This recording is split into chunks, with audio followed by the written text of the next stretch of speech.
আমরা এর আগে তরঙ্গ শব্দের যে অংশ আলোচনা করছিলাম, আজকে আমরা দেখব বাকি অংশ।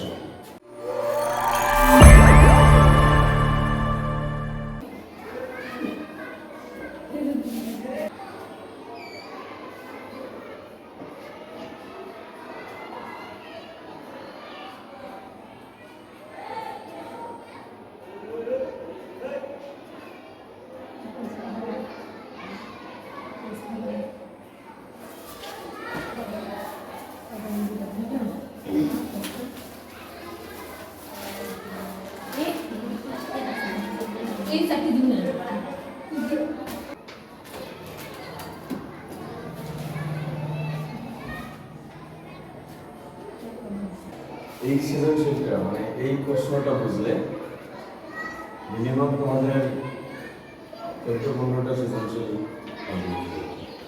তাহলে এখান থেকে কি কি প্রশ্ন থাকতে পারে।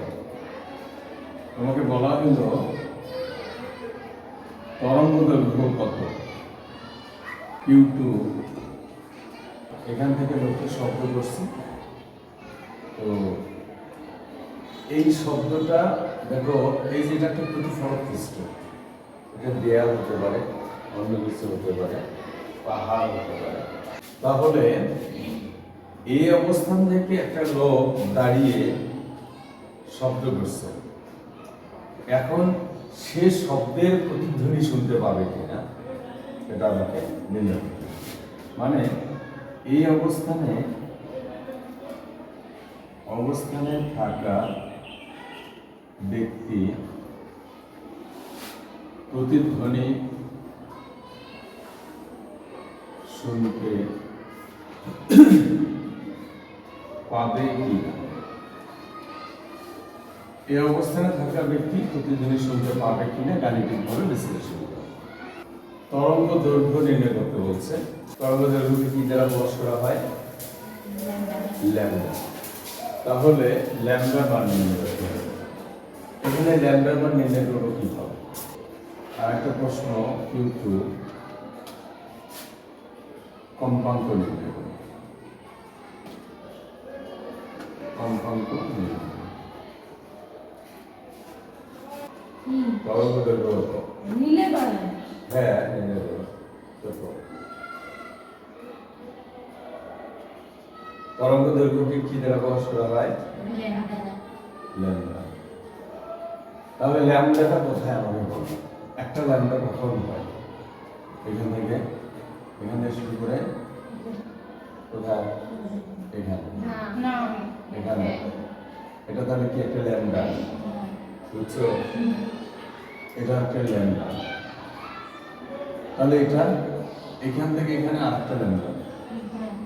তার মানে এখান থেকে এটা একটা ল্যামডা, এখান থেকে একটা ল্যামডা। দেখি 20 সেন্টিমিটার দেওয়া আছে, কোনো কথা নাই, ওটাই ল্যামডা। ঠিক আছে? কিন্তু আসলে এর মধ্যে রহস্য আছে। ল্যামডা মানে তো হইলো একটা পূর্ণ কম্পনে তরঙ্গায়িত বস্তুর যে দূরত্ব অতিক্রম করে। তাহলে এটা একটা এখান থেকে এখানে আসছে একটা পূর্ণ কম্পন, আর এখান থেকে এখানে গেলে আরেকটা ল্যামডা হইতো, কিন্তু এখান থেকে যেহেতু লিমিট দেওয়া আছে এই পর্যন্ত, তাহলে এটা হলো ল্যামডা বাই 2। বুঝতে পারছো? তাহলে এখানে শুধু কি ল্যামডার মান 20 সেন্টিমিটার, নাকি ল্যামডা প্লাস ল্যামডা বাই 2 সমান 20 সেন্টিমিটার? এটা না, একটা ল্যামডা আর একটা ল্যামডার অর্ধেক হলো 20 সেন্টিমিটার। তাহলে আমরা লসাগু করি, তাহলে কি 2, তাহলে এখানে কি হয়? 2 ল্যামডা প্লাস ল্যামডা সমান কত? 20। তাহলে এখানে কত হচ্ছে? 3 ল্যামডা বাই 2 সমান কত? 20। তাহলে আমরা লিখতে পারি 3 ল্যামডা ইকুয়াল 20 দুগুণ কত? 40। তারপর হচ্ছে ল্যামডা সমান 40 ভাগ কত? 3। এরপর আমরা লিখতে পাচ্ছি ল্যামডা সমান কত হয়? 13.33 সেন্টিমিটার। দৈর্ঘ্যের একক কি? মিটার। তাহলে আমরা এটা কি করব? মিটার বানাই নেব। অর্থাৎ ল্যামডা সমান 100 দিয়ে ভাগ দাও। 0.9 0.133 মিটার, এটা হলো ল্যামডা। তাহলে এখন আমরা দেখব কোশ্চেন 2, কম্পাঙ্ক নির্ণয় করো। কম্পাঙ্ক যদি আমরা নির্ণয় করি এর সূত্র কি? আমরা জানি v সমান f ল্যামডা। তাহলে যেহেতু কম্পাঙ্ক f, তাহলে f সমান কি হবে? v by lambda. তার মানে ল্যামডার মান লাগবে, ল্যামডার মান তো আমরা বের করে নিয়েছি। তার মানে কম্পাঙ্ক যদি নির্ণয় করতে ডিরেক্ট, তাহলে আমাদের এভাবে ল্যামডার মানটাকে বের করে নিতে হবে। এবার v কোথায় পাবো?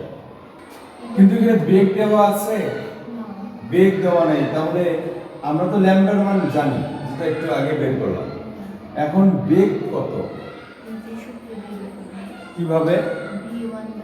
হ্যাঁ, এই যে তাপমাত্রা দেওয়া আছে না, তাপমাত্রা অনুযায়ী আমরা যে কি বেগ নির্ণয় করি, সেই বেগটাই হইল v এর মান। এখানে কয়টা তাপমাত্রা দেওয়া আছে? তাহলে আমাদের কি করতে হবে আগে? তাহলে এখানে আমরা কি করব? এখানে T1 কত? 0 ডিগ্রি সেলসিয়াস। T1 কত? 0 ডিগ্রি সেলসিয়াস বা 273 কেলভিন। T2 কত? এই যে 30, এর সাথে কি করতে হবে? 273 যোগ করতে হবে। তাহলে কত হয়? 303 কেলভিন। V1 কত? আমরা জানি T1 এর জন্য V1 হলো 330 মিটার পার সেকেন্ড। V2 আমরা বের করব, মনে আছে? তাহলে আমরা এখানে V1 by V2 equal √T1 by T2 এটা লিখব। তাহলে এখন কি V2 ইনটু √T1 সমান আড়াই গুণন V1 ইনটু √T2।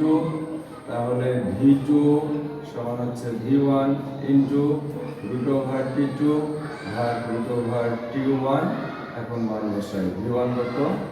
330 গুণন √303 √273।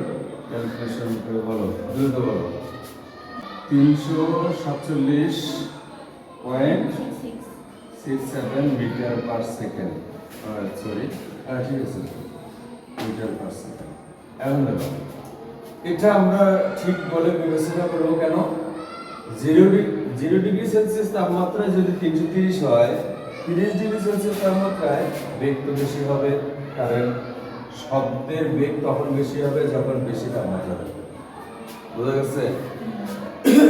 তাপমাত্রা যত বাড়বে শব্দের বেগ তত বাড়বে। এখন এইটা V2 মান, এখন আমরা এখানে মান বসাবো। এই ভির জায়গায় লিখবো V2 যে মান পেয়েছি 347.67 ভাগ ল্যামডা কত হয়েছে? 0.133। হ্যাঁ,